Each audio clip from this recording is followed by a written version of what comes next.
खबर शामिल करते हैं कराची से। पीपल्स लेबर यूनियन और पीपल्स लेबर ब्यूरो में खुशी की लहर तोड़ गई जब टाउन चेयरमैन नईम शेख ने अदनान हबीब सदीकी को पीपल्स लेबर ब्यूरो डिस्ट्रिक्ट का सदर बनने पर दिली मुबारकबाद दी। इस मौके पर पीपल्स लेबर यूनियन के जिम्मेदारान भी भरपूर अंदाज में सामने आए और अदनान हबीब सदीकी की कामयाबी को सराहा।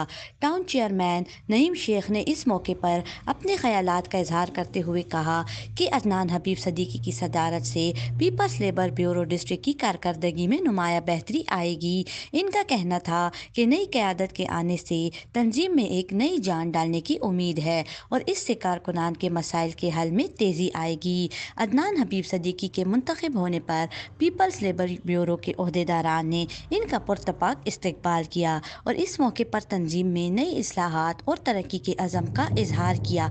नईम शेख ने पीपल्स लेबर यूनियन के अहदेदारान की कारकर्दगी को सराहते हुए कहा है कि इन्हें इस टीम पर फ़ख्र है और उम्मीद है कि ये यूनियन इसी तरह अपने मिशन को आगे बढ़ाएगी। इस मौके पर उन्होंने लेबर यूनियन के रोशन मुस्तकबिल के लिए नेक ख्वाहिशात का भी इजहार किया।